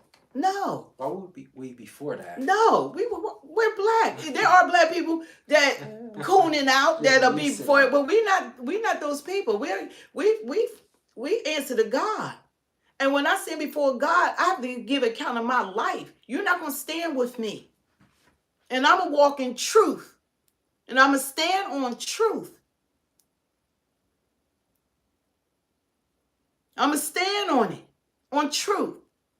Everybody wants to be lied to, and everybody wants to believe a lie. But when people telling people from in here, they don't like, oh, well, because you're listening to people who don't have our best interests, that want to portray us and stereotype us for the world. Even when Africans come over here, we're black Americans, FBAs. Even when the Caribbean, when other people come, they disassociate. They think we are a certain way. Most black people believe in God, dude. You say, no, black people don't. We don't. They not. How are they going to tell us what we believe? We don't care. You're not black. We are Christians. Yeah. So anyway. But what I'm going to do, I'll come back on and I'll bring it up. But I'm going to stand in truth because I serve God. I'm a child of the Most High God. I'm a child of Jesus. And no weapon formed against us shall prosper. And every tongue that rises up in judgment, thou shalt condemn. He said that those that come out against thee shall be spitting before thy face. They shall come out against thee one way and flee before thee in 7. We dwell in the secret place of the Most High. And we're going to walk on. Look, whether you want to hear the truth or not, we're going to tell you the truth. But if you want to be lied to, cut on CBS, NBC, MSNBC, cut on Fox News, cut on all your favorite mainstream medias, and they would spit out the rhetoric that you want to hear. They will tell you what you want to hear. But we are content creators, we're entrepreneurs, and we are not getting paid by anybody to lie to you. And Caroline is asking, how would you change things? How would I change things? I would go into the communities and talk to the people because something is broken. When things are happening, not just black communities, There are white impoverished communities. People are low income communities. But specifically, because I am black, I would go talk to that Baltimore mayor that was having the same problems in Chicago, that he brought the crime rate down 62%. 62% by implementing programs, jobs, affordable housing. Why not try that first instead of spending millions of dollars of military and the FBI and all these federal agencies to police one segment of Americans that voted for you? I would go and I would say, what do you need? These people are hurt and broken. They're broken. And don't think that you can't fall on hard times. Because life is like this. That's how life is. It's up and down. You could be working today, lose your job tomorrow, and be out in the street, and they take that little encampment you have and bulldoze it away. And you have no family, no friends, nobody that'll let you sleep on their couch. It could happen. Don't be so boisterous thinking that you have arrived, that things cannot happen to you. Everyone that thinks that if it was your child out there being stopped because they are white or whatever ethnicity, you should be saying the same damn thing. If your child go out there, how comfortable would you feel if they were being stopped trying to go to school or go to work, or your husband trying to go to his job? They got to go out to earn a living, but they're taking a risk going outside. The criminals are going to stay inside because they're not working. The people that's out there are trying to get to their jobs. They're not trying to rob a store where you got 15,000 freaking every federal agency, but they're arresting citizens. Yeah, Carolina, and it's sad. The Democrats rather help illegal immigrants than and you can hear a pin drop right now. Yeah. Where are they? Where the Democrats at? Y'all want to fight for LGBTQ and legal immigrants, but then the black community that y'all claim that y'all supposed to be supporting, where are y'all? Don't let it say like they try to like put it under umbrella as criminals. Everybody they're arresting aren't criminals. Everyone that's being targeted are not criminals. They got to lift that umbrella. They're not criminals. They're just needing bodies to show we're doing our job. But people aren't spending it downtown. They're not going downtown. White people not going because all of that. White people don't want to be around that neither. They're like, damn, white people do not walk around feeling so scared and like that. They don't. White people are not that afraid. White women are tough. And matter of fact, a lot of them got black people mannerism. They are not no scary people. Like, oh, we scared. They are not like that. White women not scared. And neither are white men. All this, like, it's a lie. But we're gonna bring the truth out, and we're gonna speak the truth. No, that's the suspects the media wants you to believe. The suspect, yeah, the media. The actual suspects. The media is powerful, and they can make you believe whatever they want you to believe. Whatever they want you to believe. Look at the things that they said about Trump that they wanted you to believe. Someone said you're beautiful. Thank you. Look at the things that they said about your favorite leaders that they want you to believe. I heard a lot about Trump that I see that was a lie. Phoenix, what do we have to hold accountable for ourselves? But we're not going to abandon our community when we see an injustice. Because I want us not to always vote Democrat. I want us to look at policies. But it's not winning black votes if you're trying to attack our communities and still remove. Now you want to remove our children for any infraction. You're talking about lock them up, no rehabilitation, no matter what they have done. I don't get my information from the media, dude. So there's so many stereotypes and so much hate in this country. That was because of what's being shown to us. If I felt like that, every white person I see, I should think that they're a freaking mass murderer. That they're dangerous.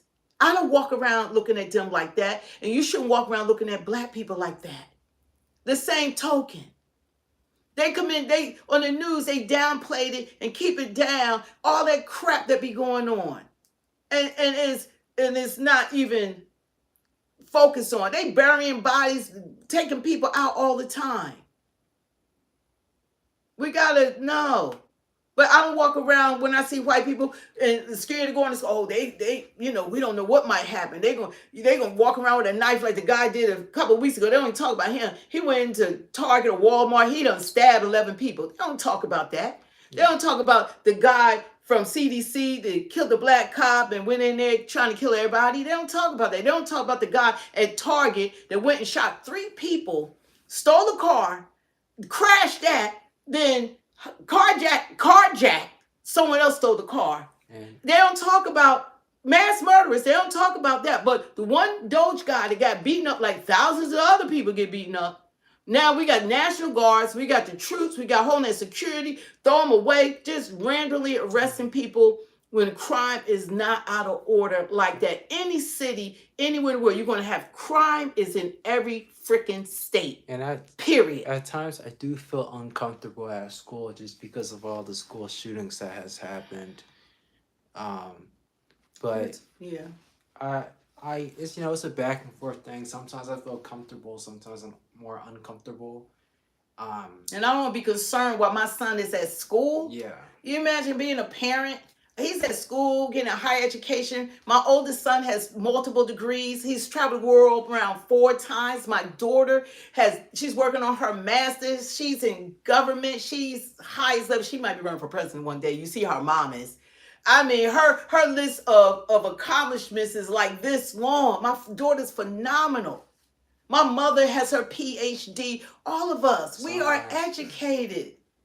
It's like, everyone in my house, my family, extended family, we all have single homes. We all drive luxury cars. I only pay for my cars with cash. We all are doing well. We all are highly educated. That's not a reality for a lot of Black people with this box that even in 2025 and these stigmas that the media try to put us in, because this is how you continue to suppress a people. And I'm one of those people to risk their own life to save people.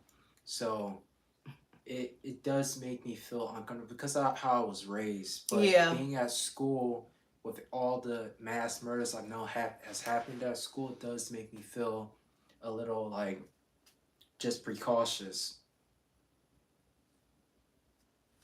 Yeah, so it's all about you. We are living in the last days, you guys. That's the honest to God truth. I just saw the channel say pray to all here, because we are living in the last times, and we have peace throughout the world, and everything Trump's doing is phenomenal. But we might be entering that 3.5 years of peace, and then the rapture and all of that, because then the peace treaties are going to be broken. They already got the red heifer that the Bible speaks about already ready in Israel. All the things that's going on, that Jesus is coming back soon. And you better be looking up and ask God for forgiveness of all your sins of thinking and doing. If you haven't given your life to Christ, the most important thing is not even all this stuff that's going on. It's your eternal life. It's your eternal life. Seek Jesus. Read the Bible. Give your life to Christ. He said in John 3:16, for God so loved the world that he gave his only begotten son, that whomsoever shall believe in him shall not perish but have everlasting life. I care more about your salvation than anything else, because our lives are like vapors. If you live to be 100 years old, God bless you. You are a baby. You're a baby. Because compared to trillions of years of eternal life, this is nothing here. This is nothing. This time on earth is a vapor. It's nothing. But who wants to burn in a lake of fire with no God, in darkness, demons are ripping your flesh out, and just pain 24/7, and you are going to know what's going on. And that's why I pray for my kids. God, save us all. You don't want eternal damnation. You don't want eternal damnation. We are living in the last days, and God said nobody knows the time, not even the Son. But God has given us signs that we are knocking at the door. We are knocking at that door right now. Because listen to Pastor Phillips, He's on my pray to all here. I got to work on that channel, but it's hard like doing all of this, and you got to live your regular life too. But he is like John the Baptist crying in the wilderness. He's like John the Baptist 2025 telling everyone that the end times is here. Pastor Philip Anthony Mitchell. Yeah, he's from Atlanta. That's our past. We love him. And it's hard to find a pastor that's like, it's hard to find a politician that's righteous. It's hard to find a pastor that's not corrupt, that's doing worldly things, dressing worldly, acting worldly, multiple, sneaking around, but this pastor is, I guess that's man a of new God. racist phrase people are using, like STL Prince just said. That what? There's a new racist phrase I keep seeing people say. Well, we bind it up in the name of Jesus. We don't care about that. What we care about is what God says about us. Which y'all should, don't let, when people try to label you, just look at what God says about you. We're the apple of God's eye. We are perfectly and wonderfully made. God made us all the same. We all have the same abilities. We all have the same brain abilities and capabilities. The only thing different about us is our beautiful pigmentations. That's how God made us beautiful. He made us beautiful. And if you want to be darker, just go in the sun. That's all. But we're beautiful. I love being black. I've never wanted to be anything else. I love our swag. Everybody copy our style, our music, everything about us. We set the standards for the world. I love it. I love it. But you should love whomever you are. Jack's an atheist. You should love whomever you are. We'll pray for you, Jack, because we don't want you to be lost neither. Because I don't care what God thinks about me. Oh yeah, well we care. God bless you, and we just pray that God will open up your eyes, because you know what? Don't find out the hard way. You know what we all going to do, and I've been thinking about it a lot lately, that we're all going to be lined up. All of us going to be lined up. And we all going to go before God. And I'm thinking, while we're lined up, this is going to come true. We're going to be in that line, and we're going to go before God. And then it's going to be too late to say, oh, I didn't know you were real. I didn't know that the lake of fire was real. Y'all don't think the devil is real? He's real. Demons are real. Angels are real. God is real. Heaven is real. Hell is real. The lake of fire is real. That's something. This stuff is real. That's something that I really like about President Trump, that he has a prayer team. Yeah, that's what. Yeah, he has. That's why I thought prayer. Trump's prayer team, in the name of Jesus, do your job and give him some guidance. Give Trump guidance. For the love of Christ, do your jobs, Pastor Paula White, and the rest of y'all sitting in that prayer room at the White House. Y'all have to minister to Trump. Pray for Trump to have wisdom, because if they want the Republican Party to continue to win, you need the black vote. Don't ever think you don't need our votes, because a lot is changing in this country. And you got to do right by all the people. We're not going to vote in our oppressors once we see how you're behaving. Because I said I would never vote for Democrats again, because they didn't do what they should have done for us, like gave us an anti-hate crime bill. They should have focused on reparations. When we say reparations is a problem, but you could let 25 plus million people come in and you gave them our reparations. They were getting $30,000 in 10 months. They were getting $13,000. They were living better than American citizens, and they didn't work for shit. But no problem with that. No problem. That's how backwards we are. But instead of investing in the people in the country, and you invest in them, then there's no robbing, there's no stealing. None of that stuff is going on, because everyone is doing well. That's what would have been a result of that. So anyway, you guys, God is good. Pray every day. Pray for your families. Pray for your communities. Pray for your neighbors. Even if you don't get along with your bosses, your neighbors, you got to pray for people. Pray especially for your children and your salvation. And you don't have, if people don't want to accept God, just dust the dust off your shoes and keep it moving. But let them know that he's real and he loves them. And you go on to the next person. Like people on here, some people needed to hear this. And then you have some people who are rebellious, no matter how many times they hear people talking about God, but they know it's wickedness in this world. Y'all know evil. Y'all see evil. Y'all know evil is real. Y'all see it. Y'all know good when you see it. Y'all know. But y'all want to reject God. Y'all know it's good and bad. Y'all know it's evil and good. Y'all know it. We all know it because we have we have a spirit that lives in us. That guides us. Well, I know most of us do. We have the Holy Spirit. And I ask God for wisdom and discernment.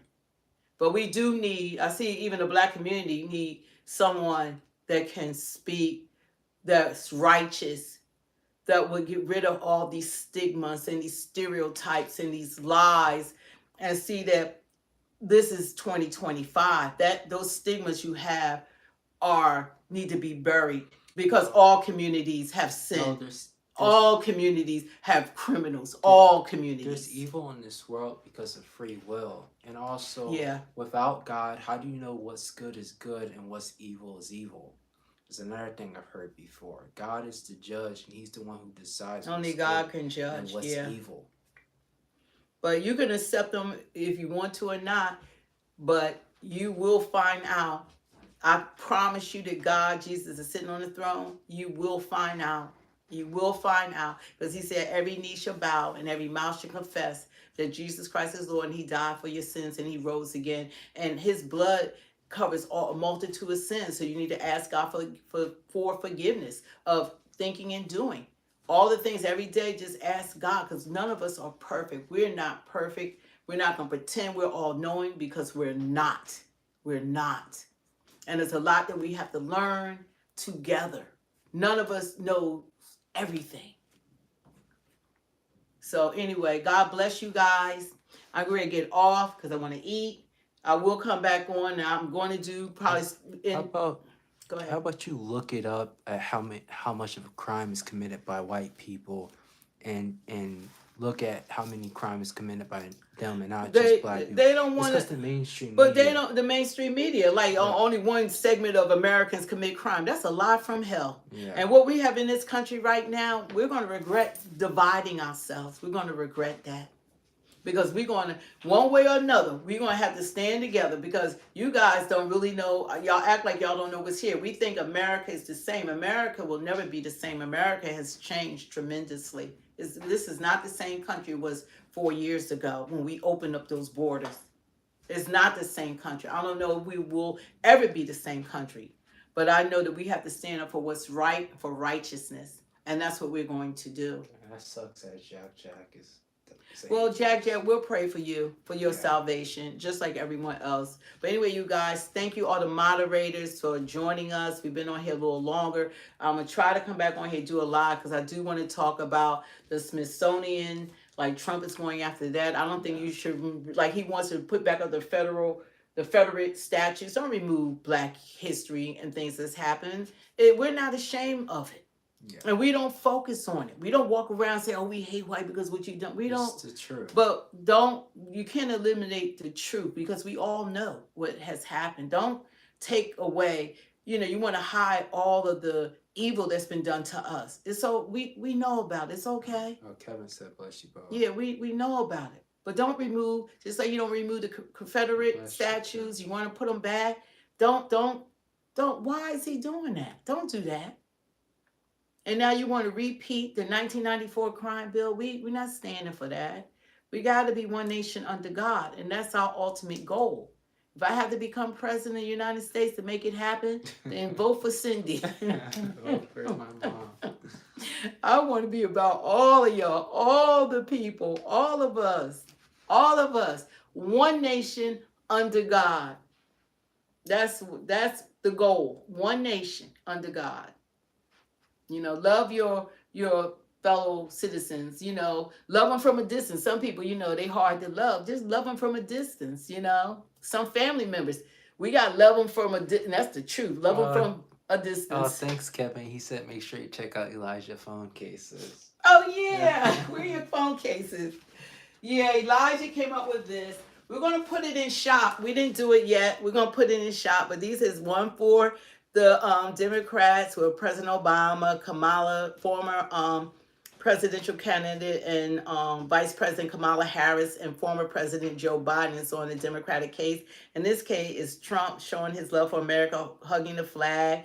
and his iconic fist bump up in the air, showing strength and victory. And the other one, his infamous mugshot that he had taken, I believe it was August 23rd in Fulton County, Georgia. He took this infamous mugshot. So this is his 3D case.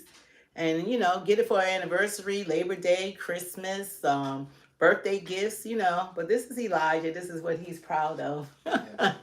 So we're going to put this on shop, you know, so that all the proceeds and stuff will go to him. It'll help him while he's in college and, you know, paying for books and tuitions or whatever. Taking girls out. Yeah, his thing, yeah, he got a date, you know, taking girls out and stuff like that. So that's, you know, those things are for him, to help him. Anyway, you guys, we love you. Thank you to our members. We're going to do a shout out once again. It's Kay Cooper, Karen Leah Holland, Jeremy Sick, Chef Chevy TV, Debbie P. Kevin's been on. Thank you. God bless you, Kevin. Debbie Gotsey, and all our moderators. Thank you to our moderators who have been on. Who's been on today, too? I saw, I think Ozzy was on. Make our member, make them a monitor, too. Okay. A moderator. And who else was? Mr. Booski. Oh, yeah. Hey, Mr. Booski, the Booski. I think there was another. Is another one on? I think so. Who's that? I already made Kevin a moderator. I don't see him. I thought it was someone else on. They might have been on earlier. Yeah, I think they were on earlier. I think Karen was on too. She was on earlier. One of our members. And who said Kevin? Yeah, she was on earlier. But anyway, you guys, God bless you. Take care. And, you know, just pray for all of us. Pray for everyone. More? What's on? Oh, yeah. That was Kevin now. Yeah, pray for all of us. Pray for everyone, and pray for our leaders. Even though we don't agree 100% with everything our president is doing, you still got to pray for him. Well, that's not of God, LOL. But he gives us all free will. Yeah, he don't make you serve him. He's not going to just take someone out. Okay, you guys. To the next stream, I want to go eat. God bless you. I hope you enjoy the rest of your day. Try to come back on a little later. It's getting a little late. We'll try to come back on probably around, what time, 6 or 7 or something like that. But just as long as you have your notification on, don't forget to hit the like, share, subscribe. Turn on the notifications. Think about becoming a member of Speak the Truth 2.0. We do have Cash App, Instagram, and do we have something else? Yeah, those are what we have going on right now. But anyway, God bless you guys, and thank you for taking your time out. And we love hearing from you. We do want to start doing like a panel that we can actually have people on, and we're actually having discussions, and we're talking about, you know, some of these, some of the things that's going on, because we like to hear everyone's perspective, as long as everybody can speak in a clear, concise manner. Don't be emotional and sensitive about everything. Just, even tone. So anyway, you guys, thanks.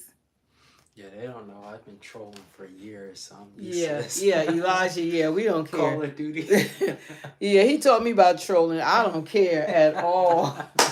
Y'all just hear me like that. I don't care. Yeah. So anyway, you guys, you can't be on here unless you can stand 10 toes down. He said, white people troll, not me. Anyway, you guys, God bless you. We'll see you in the next stream. No. What? LOL. Free will does mean that you can do what you want on earth, but God will judge you after. Yeah, you're gonna be judged. Yeah. God he's not gonna make you serve him, believe in him. Do anything. Exactly. You have free will to serve or not serve. Yeah. But you are going to answer to God at the end of the day. You don't have to worry about the judges on earth. The judge of all judges is God. That's the one. That's the one that's going to decide where you spend eternity at. So anyway, God bless.